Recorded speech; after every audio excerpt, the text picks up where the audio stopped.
let me do the introductions here. So hello, everyone. You are watching an event of the strategic planning series that Hands-On Diagnostics is sponsoring. Today, we're going to be speaking about marketing and PR and how to grow your practice through, and what are some of the marketing techniques and strategies that work. Now, we have with us today, I call both of them the marketing and PR gurus, marketing, PR, and social media gurus, okay? And I truly mean that. They're both HUD's members, and both of them have identified unique ways, breakthrough ways to expand their physical therapy offices and their diagnostic businesses through marketing, PR, and social media strategies. So we invited both of them to present for you today what has worked for them, what has not worked for them, and how were they able to troubleshoot things, and what they think are the most effective strategies. So with no further delay, please welcome Christina and Angie. The floor is yours, guys. Thanks. Thank you. Thank you, Demi. All right, there we are. PR and marketing. Angie from Apex Physical Therapy and myself from Panetta Physical Therapy. So welcome. You know, when we were thinking about starting, I was kind of looking at like PR and marketing and saying like, okay, well, what do you actually want to achieve? That's like really the first step in PR and marketing. And I thought of this quote, which they had tons of nice pictures that go along with it, but it's this idea that you begin with the end in mind. So if you were to look and say, well, you know, and this is from Stephen Covey, The 7 Habits of Highly Effective People. But you begin with the end in mind means to start with a clear understanding of your destination. It means to know where you're going so that you better understand where you are now, and so that the steps you take are always in the right direction. And they had all these cool, like, you know, bullseye targets, or you could have, I was going to pick, since, you know, Angie and I were both, you know, women and we like to run. I was going to pick like a woman starting a race or the finish line. You know, they have all these like nice pictures, but it's kind of that idea that when you look at PR and marketing, looking at, well, what do you want to accomplish? So I thought that maybe a good thing to start with is maybe even Angie, if you want to even share a little bit about what's your end goal this year, you know, for your PR and marketing, and then maybe we can talk a little bit about that. Yeah, thanks, Christina.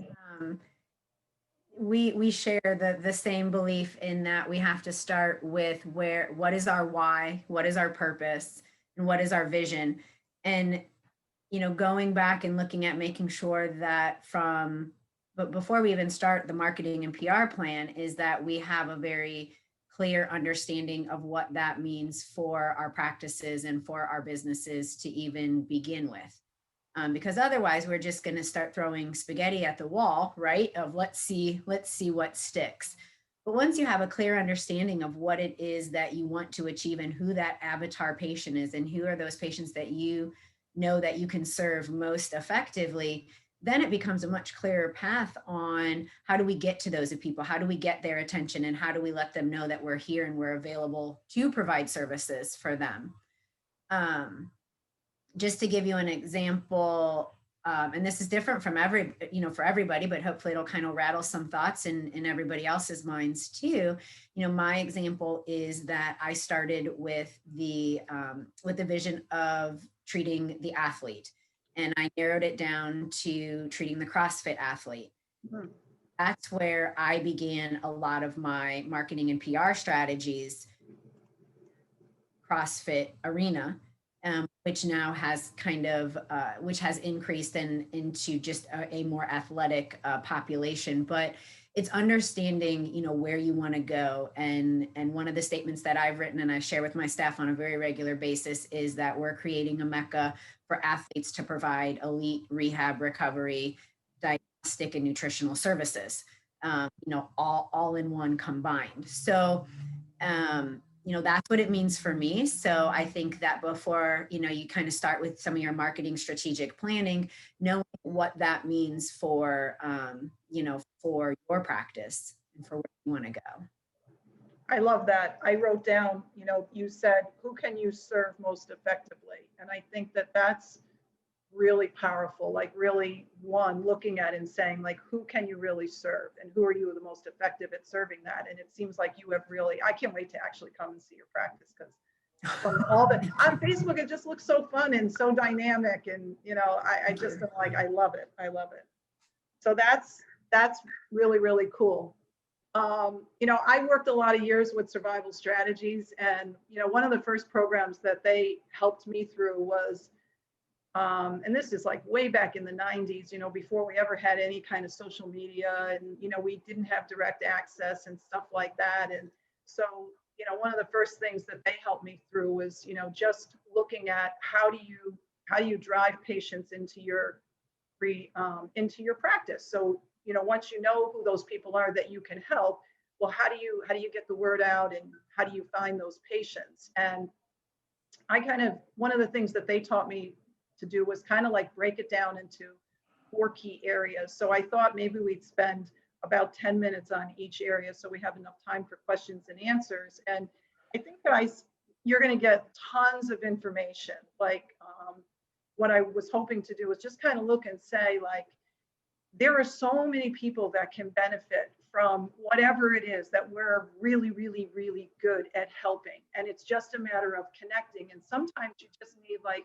a really fresh idea of, well, how do you do that? And so we broke down the 4 key sources into like actual referrals, and back in the 90s, I would say 75% of my patients probably came in from doctors, DOs, nurse practitioners, physician assistants, podiatrists, where like through the time, I think right before this call, I took a look and only 25% of my patients come in through referral sources, which to me is a good thing because it shows I'm not so dependent on that. But all those things that I learned in developing really good relationships, I don't think we should give up on. Sometimes we're also focused on going direct to the public that we forget that, yeah, you know what, you can have a good relationship with a referral source also. And then there's our past patients, which to me, that's where when you do a really good job, and I know we've had talks in the past about helping people achieve what it is that they came looking for. So that's basically your past patients. And then we never want to neglect our friends, family, and staff, and then the direct public. So here we go. Let's start with referral sources. And we'll just spend a little bit of time, but I thought it's worth it, because I think that, back in the day, there was tons of therapists were like terrified to like go out and make a relationship. I was terrified. Like, I used to bring my patient care coordinator with me because I just was afraid. I wouldn't even know what to say. So I would just bring her with me for like moral support to like go visit a physician. And so I learned how to do that. And that is really where we developed a lot of our really good relationships. And believe it or not, like, I'm practicing so long that I have 2nd generation, and a lot of my doctors are already retiring. So I've had to like go and, where I used to be like the youngest, meeting with like a doctor that was, much my senior. Now I'm the senior meeting with, a 32-year-old physician, but they're very different than the 50 or 60-year-old physician in terms of the type of relationship that they're looking for. And I'm finding that physicians and nurse practitioners and podiatrists, they look at us much more as an equal, and not just because we have, doctor in front of our name, but I think that they understand that there's a benefit to having that relationship. So I think that therapists now are not spending as much time visiting their doctors. And so that could potentially, and do need us to help their patients. So there's almost a vacuum, like, and by going and developing good relationships with the other medical professionals in your area, it's almost an area that's not being looked at, because everybody now is just pushing for social media. So we have actually set a target for ourselves to get to know one physician every month, but like really, really. So we're like super targeting like a physician, like somebody that like kind of shares the same belief as us, aligns with our idea that, you know, we want to use the least invasive approach. We don't want to give medications first. They believe in physical therapy. They believe in a more holistic approach, but we're trying to find like that one physician that if I was going to send my mother to a neurosurgeon, who would I send my mother to? And so, but then a lot of the strategies we're using, we're doing a lot of the things that we did way back in the 90s. You know, start off with, I got to get to know, how do I even know if a doctor has the same belief as me? Well, I gotta get acquainted visit. And even though there's COVID going on and we're not doing drop-offs because, you know, you have to take your temperature and there's all kinds of crazy rules there, what I'm finding is that physicians are willing to have a get acquainted visit, and basically we'll go and we'll get acquainted with the physician. And then usually what we'll try to do is say, we'll try to have them come and do a facility tour at our office. And we used to do these really fun things, which were called shadows way back in the day, extremely effective. And you know what? I had my daughter go meet with a new young neurosurgeon that just was so on board with the way that we practice. And she's like, well, what do I do next? And I said, when you go and you visit him at his facility, ask him if you can shadow him for like an hour or two so that you can really understand how this particular surgeon does an evaluation, what kind of questions does he ask. It helps you to really understand their like thought process. And then I just kind of threw up some other things here, tools that I think are really effective. You know, once you have a steady relationship with a physician that you're in good communication with, you can do things like you can do a review of your outcomes, you know, take all of the patients that, you know, the doctor referred to you over the last year and look at your outcomes. You know, look and see like, you know, what were your treatment protocols and what kind of outcomes did you have? You can ask the physician. I always find that this is like probably from a referring physician's favorite thing to do. They love to teach. Almost every, you know, good physician loves to teach. So a lot of times we'll bring in physicians to our facility and we'll ask them to do an in-service, maybe on like a new procedure that they're doing, or if we observe something in the way that they do an exam, I might say, hey, can you go through how you do, you know, your neurological exam, you know, and we kind of do a show and tell. And then the last couple of things that we do in our practice is, you know, we try to send every month a little like one-page monthly. Instead of a newsletter that we send to our patients, we send like a MD update. I think we call it a physician update. And it's more like it'll talk about like maybe a new treatment protocol. It'll be more like research based, and we'll talk about the type of patients that would benefit from it. And then the last thing that we try to do with all of our patients is make sure when we send our discharge summary that we always include a testimonial. And in our testimonials, we'll have a picture of the patient and then we'll have like their testimonial. And I find that probably is the number one thing. You know, I don't know that a lot of our physicians read our evaluations. In fact, a lot of them tell me they don't. You know, they just throw it in the file. But they do read the testimonials, and that to me is like, I think that's golden. So, Angie, I'm wondering, do you still do any work with like your referral sources? And yes, Christina, thank you for sharing that.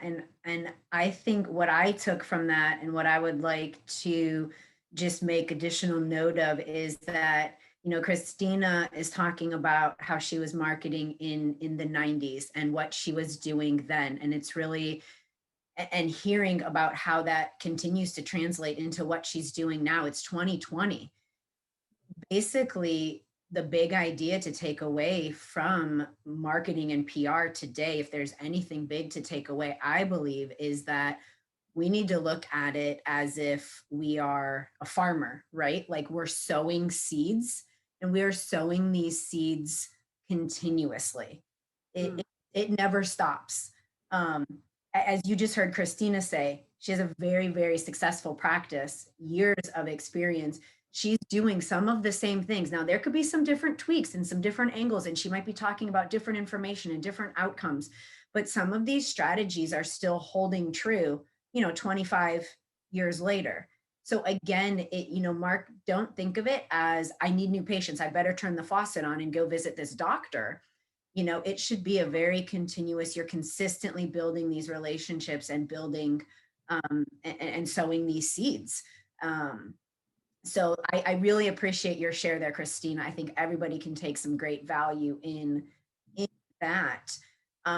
And then just an additional, you had mentioned a lot of us are more driven to doing the social media direct to consumer marketing, which, obviously I think is great, but the place that we've found works very well with keeping our referral sources as a close relationship is that as we get those patients in from a direct access standpoint, require the need of a physician, if it's something outside of our scope, to make that referral back to the physician. So now, we've become, as Christina was saying, more of a colleague in that we're referring patients to them.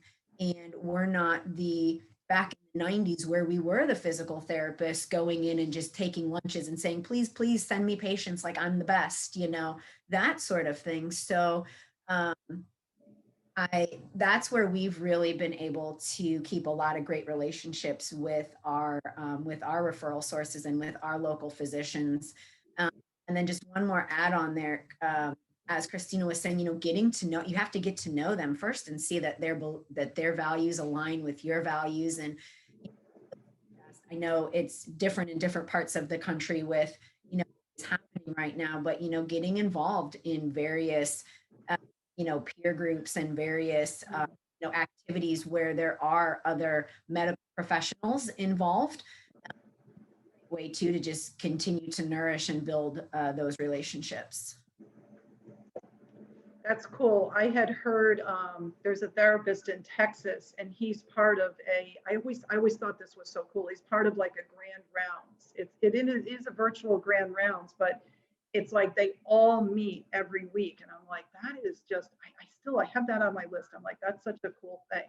But yeah, so I always just want to say, don't neglect and kind of like, when you're looking at your PR and marketing plan, maybe set a target. Like we just set a target that we want to get to know one new, maybe a younger physician each month that we can add to our list, so that when the patient says, hey, who should I go to for my shoulder? We have like that doctor that, we can send the patient to. So that's kind of like just from a targeting and a consistency standpoint, what we've done. And to really quick add on to that target, I know Joe, my husband Joe, does a lot of our marketing, especially the physician relationships. And I know his personal target is, I believe it's at least 3 times a week. He is to contact, and it's typically via text that he's, talking to the docs, but he sends his own target out that, 3 times a week, I'm sending some type of a text message of some sort, some type of that communication, that touch point with one of our physicians. That's good.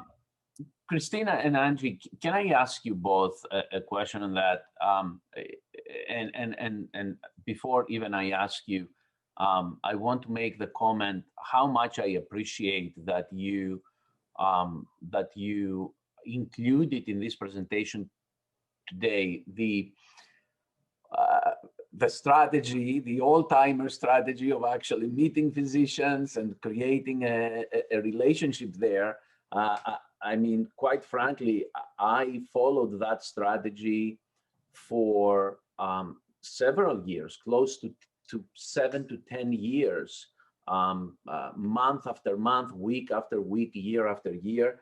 And quite frankly, that is, and using that strategy alone back then, we developed like a tremendous physical therapy practice. We went from a practice of 1 office in 1992 to 13 locations in 1998, like in this very brief time, implementing just the strategy that you guys mentioned in terms of meeting physicians. But here is my question. In the relationships that you are building with physicians right now or communicating, how are you using the fact that both of you are doing diagnostics, especially to this subset of physicians who are more receptive to that? They like to see their patients have greater access to diagnostics. How do you use that tool in your communications with physicians when you have this direct communication with them? I can go first, Christina. In two ways. The first way would be, we get 80+% of our patients through direct consumer, direct access. And when we're doing a diagnostic test on them, MSK, EMG, we are given, black and white data showing that there is an issue of concern that is out of our scope of practice, or we feel that they would much more benefit from having, an orthopedic or a neurosurgeon take a look at their case before we go into, 6 to 8 weeks of therapy, just guessing and thinking, okay, we think we can help you.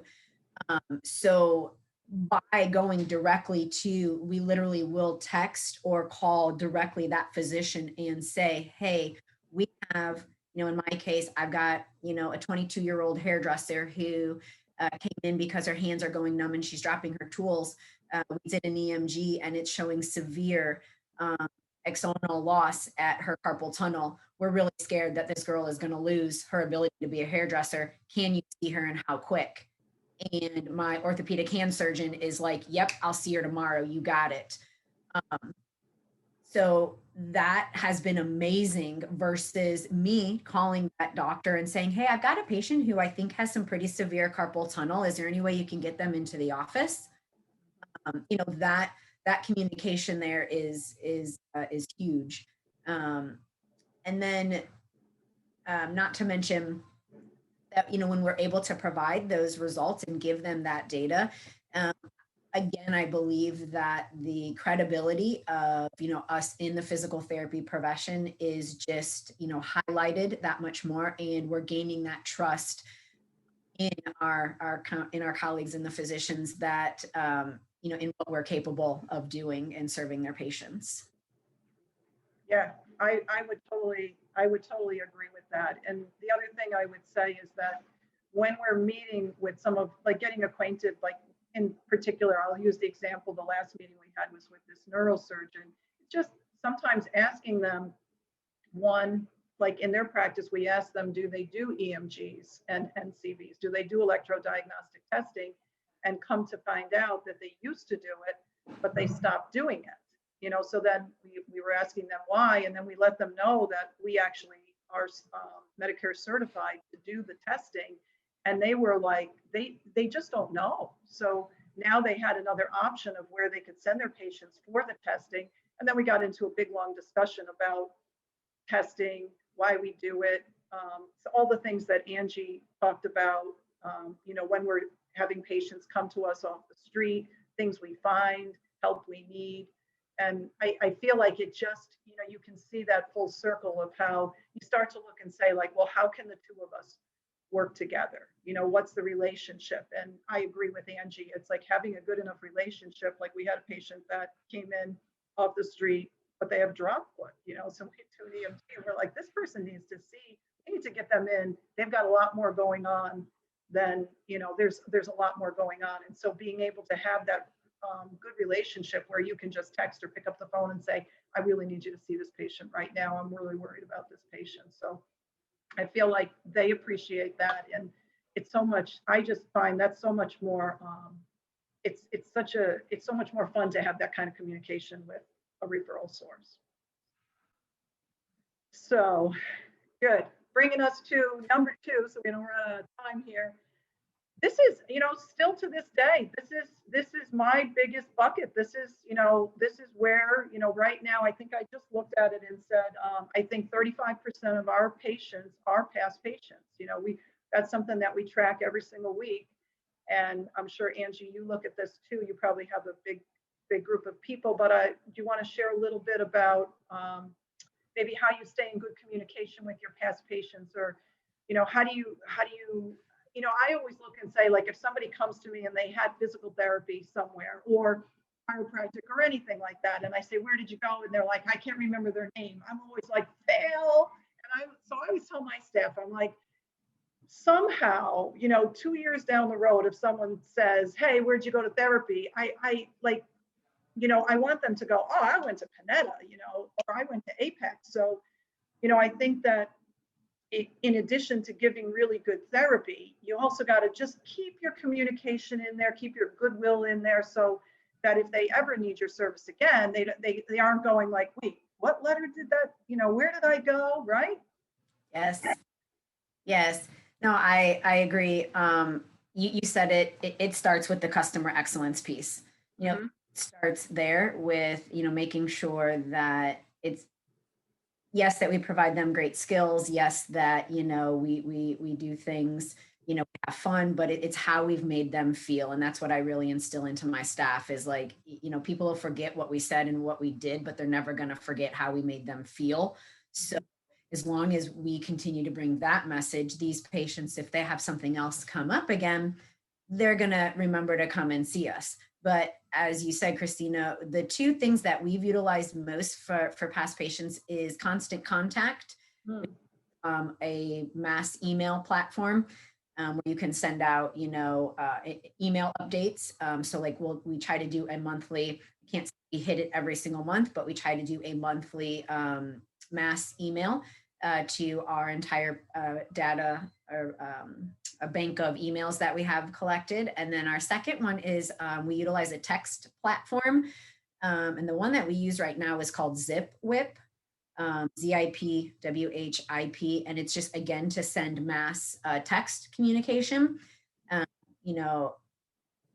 My patients are pretty much kind of like I am. I delete a lot of emails, but I always look at a text message. So we try to utilize the text platform as well, just to send out, something once a month.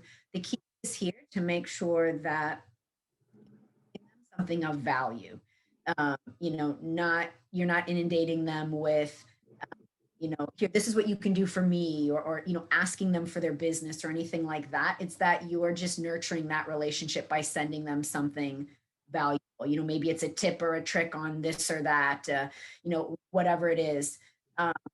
But that's the sort of thing that helps to nurture that relationship, I believe. Yeah, and I put on there, like, we do the same thing. We actually send out emails every 2 weeks, but we try to put like what the email is about. So only open if you have shoulder pain. And then that way, if they have knee pain, they don't bother opening it. And, the next month we do the knee, or we tell them about a workshop. And, I like, a lot of times someone will be like, oh my God, I was just thinking of you. Or, they'll say, oh, these exercises are really helping. And, so it's also important when you send emails out to make sure the mass emails, that you give them some feedback. Other things that these are my tried and true. Our staff have, we try to have our staff do callbacks like every 6 months. Hey, just checking in on you. So that's the actual therapist that saw the patient. And we do a newsletter every month. And we try to make our newsletter more like, we'll do like one tip, but then a lot of fun stuff. So we've done, speaking of dogs, we've done, can you match the dog with the staff person? And, one year we had lots of babies. So we did like, here's all the babies of Panetta, and people like that. People like to see like, what their therapists are doing. We always do a thing of congratulating all our aides that got into PT school, because your therapists, they want to know what's going on in your life. So, and then I know, Angie, you do. I just see like your Facebook page, you have, so many of your patients just, you just do so much. I'm like, you could take any one of your videos and throw it in an email or put it on your Facebook. And I think that's all great. I didn't want to neglect, and we will talk about threats, but I think we should never underestimate friends, family, staff. And one of the things that we've been doing with our staff is don't assume that, the people that aren't your physical therapists, that they really know what physical therapy is. So, many of them have never had therapy, or maybe they haven't even ever had an injury, but we try to, include, like in some of our offices, we'll include the front staff, even when we do our clinical training, because they're the first person that, talks to a patient. And a lot of them will come in for therapy or try out, we'll let them be like, if we're learning a new clinical technique, we'll practice on our admin staff.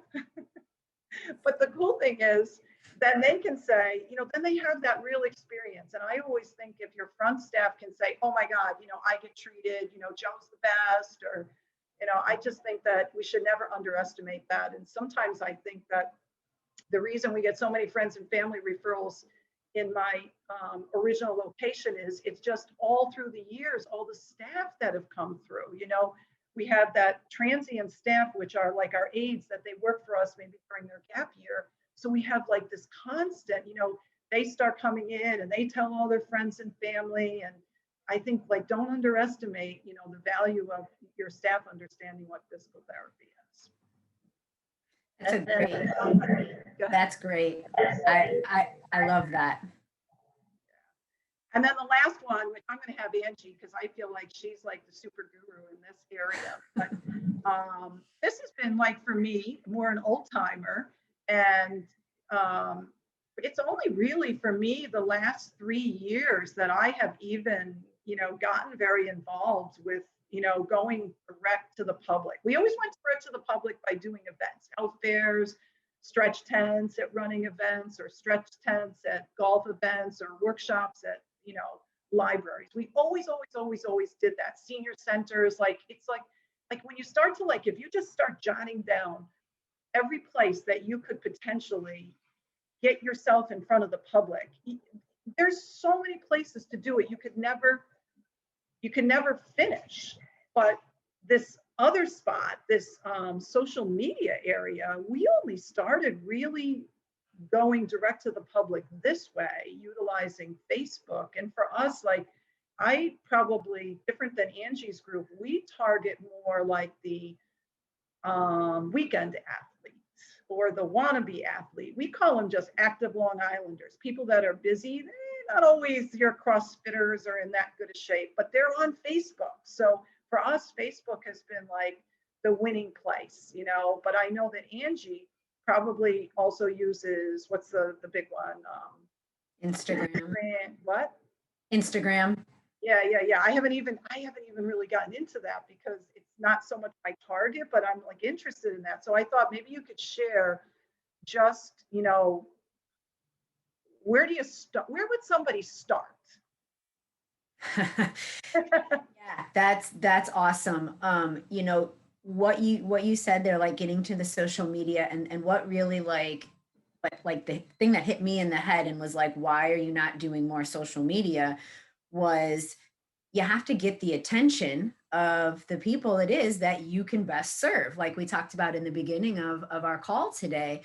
And for me, when I looked at, okay, where are these folks that I know I can best serve? Where is their attention so I can get in front of them and show them, hey, I'm here. This is what physical therapy does. Like Christina said, they don't even know, a lot of them, what physical therapy does. Whatever this avatar is for you, it doesn't matter if it's the athlete, if it's the active Long Islander, if it's if it's women's health, if it's whatever that avatar is. A lot of times they don't realize that physical therapy is an outlet and what you can do for them and how you can help them. So that was my biggest thing, is you have to get their attention. And where are they? Where do they live?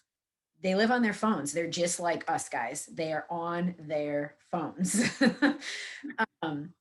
So, that's when I really got involved in doing Facebook and Instagram, and now has been suggested by some of my mentors to start doing TikTok. That's where I will start my next venture into, as I do treat some younger middle school and high school athletes as well. But as far as the question is where to start, you just have to start creating. the biggest thing that makes people not do social media is they fear somebody else is going to judge what they put out on social media, and they don't want to put it out there. It's the fear of, is this good enough? I don't know, like, is somebody going to say I look stupid here? Maybe I didn't say this just right. Is this whatever? Who cares? Put it out there. Like that's my 2 cents of it. I The way that I do it is I actually film a day in my office. I have somebody, a videographer who spends a whole day in my clinic and just films what actually happens inside Apex. And that's my footage. That's what I post. It does not have to be that complex where you have to sit down and say, okay, I got to make just this perfect video and say the perfect thing. You just post what you do. That's it. Just get it out there and post what you do. And that's what I've done. And I think that also the huge part of branding goes into there. It might not be that I'm giving, some long video about something, whatever it is. It just might be a short little story that shows one of my patients doing some sort of an exercise. But now who's ever seen that story has just related now to, oh, I'm a soccer player too, and they're in there doing that. That's really cool. The other big thing about, and I'll just share this one last little thing. This happened the other night, and it was a proud moment that I had. I had she's a high school soccer player that came in post ACL, and she had to do therapy at the hospital just because of her mom's insurance in the beginning. And after her first 12 weeks, now she's coming to us to get more into the sports specific and this and that. But the daughter, when she came in, she was like, I wanted to come here the whole time because I see all of my friends are here. All of my friends are on your Instagram. You're always posting their videos. You guys have so much fun.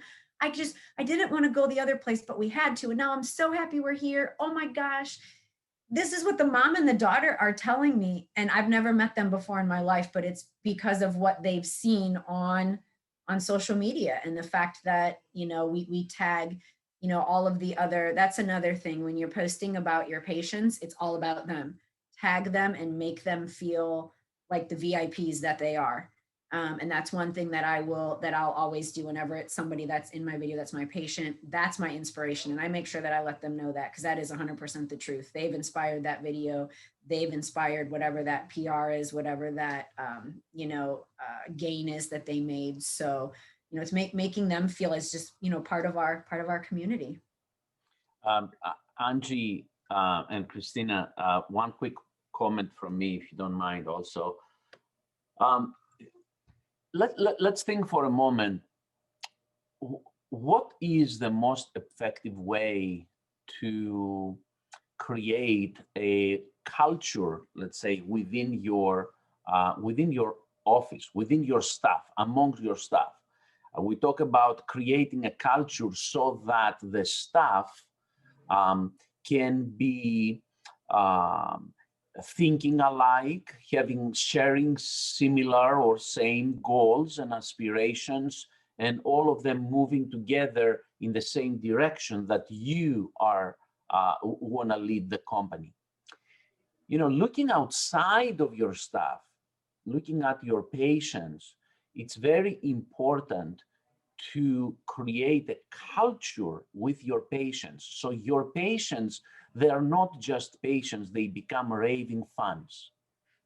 So what I have noticed is that when you become personal, when you become even vulnerable as a provider to the eyes of your patients, you create a raving fan base around you. And I will give you an example. Obviously I cannot even show it to you right now because I have no access to my Facebook account, as you realized. But I'm checking social media once a day. So I checked Facebook that day, and this is a posting from Angie. And literally, I see her in a very vulnerable position, frustrated. It was in the heights of the COVID times. And she's opening her heart and talking about how vulnerable she feels, how this whole situation is so unfair, and how difficult it is to go through this. And she was shedding a couple of tears actually in that Facebook posting. Oh my goodness, that received so many likes. And for me, when I saw that, it didn't get just my like, it got my admiration. I admired that person who actually opened up like this.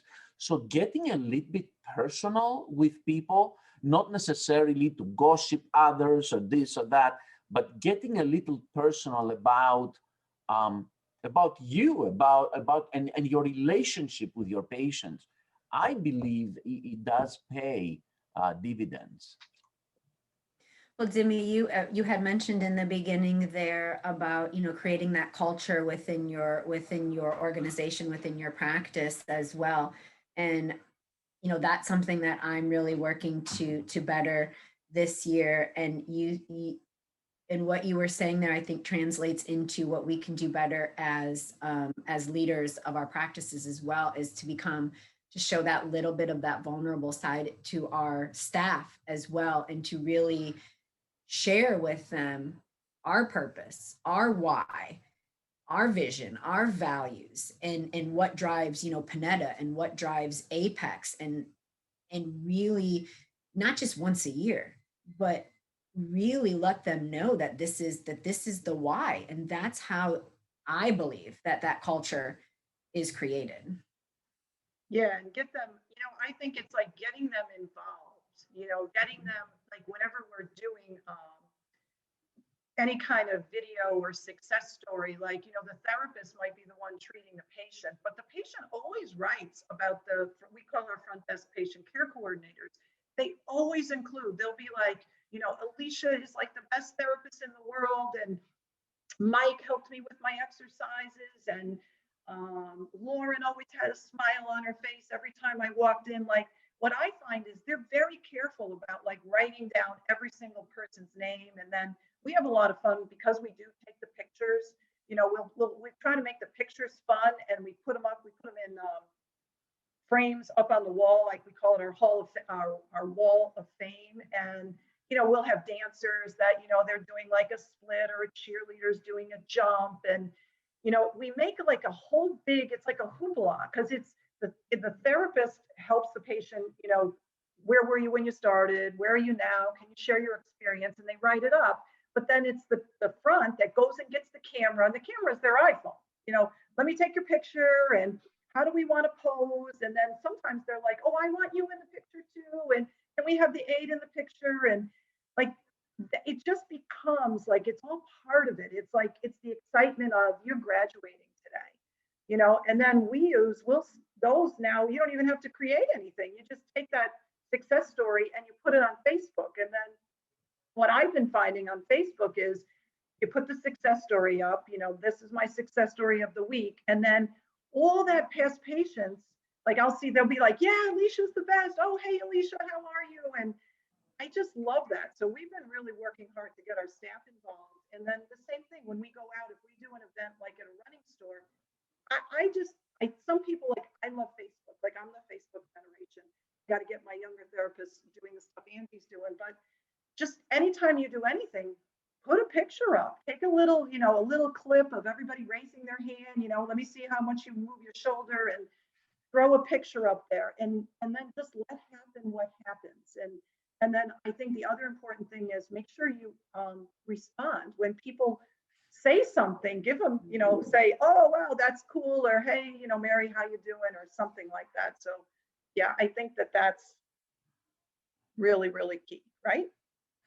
Yeah, and I'll tell you, it becomes a whole line of, I have people who will message us on either Facebook or Instagram because of a post or something that we've put up, and ask, hey, I've had the same thing going on, or hey, my knee hurts, can you get me in for an appointment? So it becomes another method of communication as well, as opposed to them, calling the office or, whatever it is. We've made it easy for them to just get in contact with us, and they'll direct message us. And of course, we direct message them and take care of it right there through that. We don't say, oh, call the office at this number and schedule. No, we make it as frictionless as possible and say, and message them right back, privately message them right back on whatever that platform is, and say, yep, what doesn't work for you, let's get you in as soon as possible. And we take care of it. So it's another communication of them right to us to get into our clinic to help. I like that. I actually personally enjoy just seeing everything you're doing, your dog in the clinic. And I just think it's so fun, it's just fun. Lastly, I thought important to say, what's the takeaway? I think, Angie said it really well. Just start, do something. Like, don't try to do every single thing, but commit to doing something and be consistent about that. Don't just say, okay, I'm gonna do one video and then you never do it again. Like if you're gonna put up like an easy thing, a success story every week, to say every Thursday I'm putting up a success story, and then just kind of get in the rhythm and the routine about that. Something that I've been taught is to set aside a certain percent of your revenue that you drive in every week towards marketing and PR. I have always been taught to set aside 10%. I still find it hard to part with exactly 10%, but I would say that is what I have been taught, is to set aside 10%. Start somewhere. If you're not setting any money aside, start with 1. Try to get to 5. I think you need to be above 5%. I think if you took 5% of your revenue every week and you set it towards whatever kind of marketing you want to do, you're going to see the benefit of people, your branding, and people understanding who you are. Other key things is we log all of our new, I was trying to decide what to call them, because they're not really always new patients. Maybe they're more episodes of care, because if they're a past patient, they're coming in for a new case or a new episode of care. But make sure you log it every week. And when you log it, we just put next to it, was it a referral from a doctor? Was it a past patient? We ask the question, how did you hear about us? Really, really important, so that you understand how your patients, are you, like Angie said, are you getting in front of your target people so that you can help the people that you really want to help? And then another thing that we log is we always log. So that's like, as they're calling in, we log them. The other thing we do is, like, this week, I'm already looking at next week. How many new evaluations do I have on the schedule? Because I want to see, it's the combination of everything. I'm doing a little bit of everything. Is my combination providing for my staff enough new business so that they have a healthy, robust, population of people that they can help? So I think it's really important to look at the upcoming week. And then sometimes, like, if you're feeling like, during COVID, there was nobody coming in, like, this is an example. This was probably one of our most effective Facebook posts that we did. We did a short little, it was like 1 minute. This is Karen, and she's, got her mask on. The patient has her mask on. She's got her gloves on.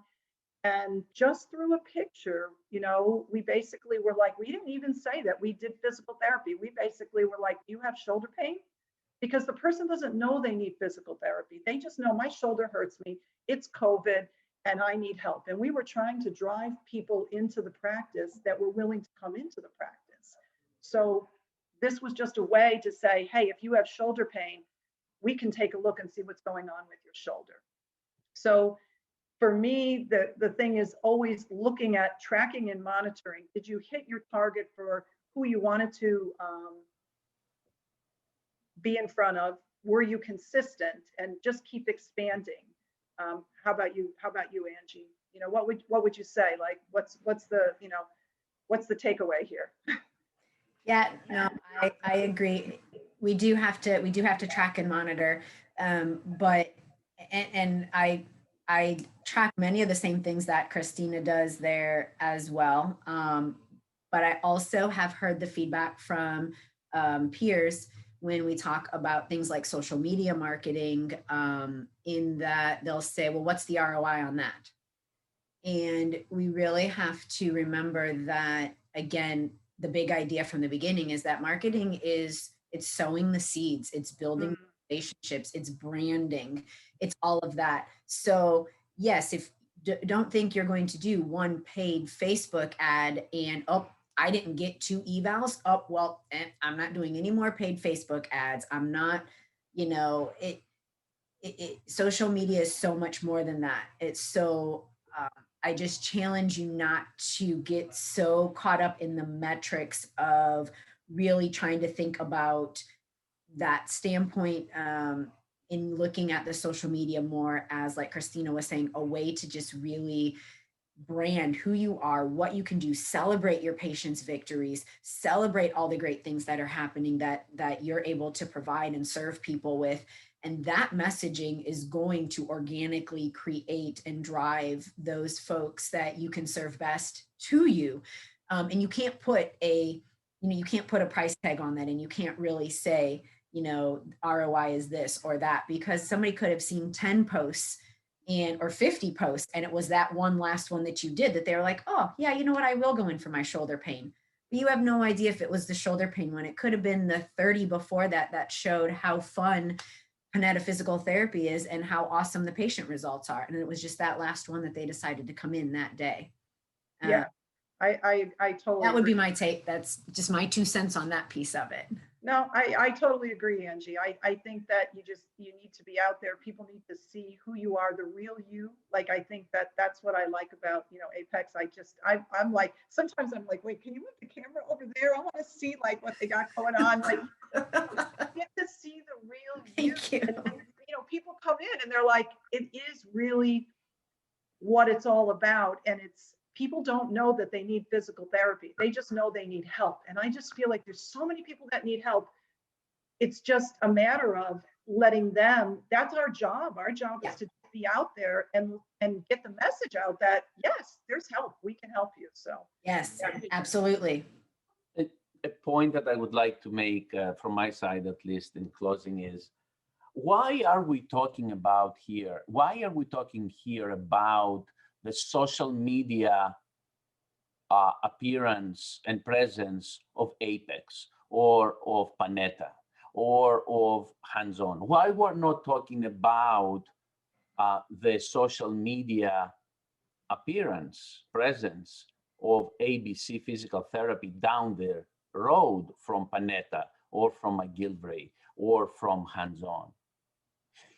Here is why. Because a practice will gain the greatest attention in social media, the greatest disruption that will lead to attention when can differentiate the greatest from the other practices. If I have ABC physical therapy that says, Maitland trained, come to me, I'm doing the best manual therapy. And then right next door, you have the XYZ physical therapy that says, Mackenzie trained, come to me, I'm the best. The differentiation there between Maitland or Mackenzie, the differentiation factor is so minimal. So that would lead then to a money game.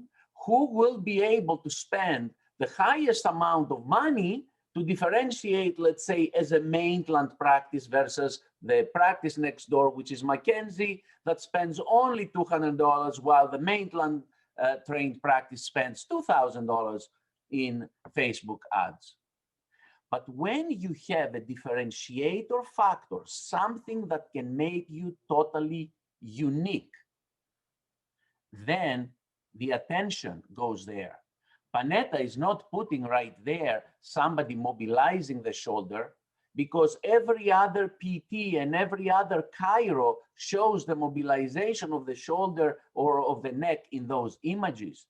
She puts on an MSK ultrasound that is so unique for physical therapy, or an EMG that is so unique for physical therapy, and gains attention. So that is the differentiating factor. That is what sets you truly apart from other practices. And yes, some practices have a great niche. I don't know, maybe women's health or something where only few practices do. But diagnostics really is a disrupting factor in social media when you market a physical therapy place. And we have been able to capture really a huge amount for patients marketing that. Panetta, for example, and I'm going to speak just Panetta and hands-on, our practice, because we are within the similar geographic location, and Angie, you can elaborate for your practice too.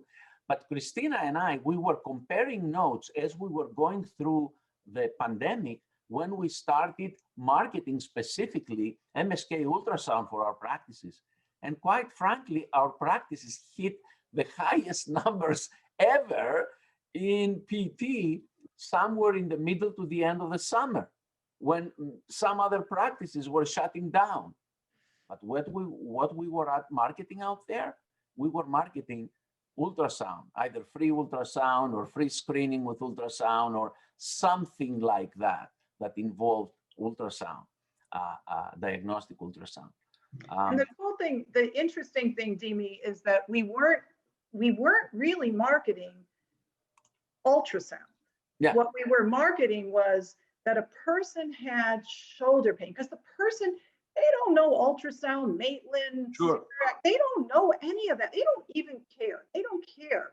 They have shoulder pain, and like we were marketing, I can see your pain. I can see inside your shoulder. Come on in, let me take a look. And that, I think that when you look at it, it was about the patient. The patient had shoulder pain. The unique thing was not anybody else had anyway. Nobody else had magic goggles to look inside the shoulder. You know what I mean? So that's the cool thing. I don't even know if we used the word, we certainly didn't say MSKUS. Yeah. We can see inside your shoulder, and we gave them a glimpse of that. And that's, people were like, my shoulder hurts. Nobody can see. Oh my God, you can see. Once we got them in, we could then show them, okay, there's your pain. Let me find the underlying cause, which is what we all do so amazingly well.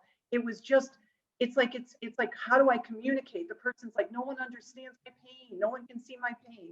So I think that that's the important thing, is that it's like getting to the level of where the patient is, right, Dimi? Great. I totally agree with you. It is, on the one hand, you are approaching the patient's problem. What is their condition? The shoulder pain, the knee pain, the back pain, the neck pain. And then visually you show them something that acts as a disruptor. It's not Right. just, you have back pain. Okay, we're going to fix it.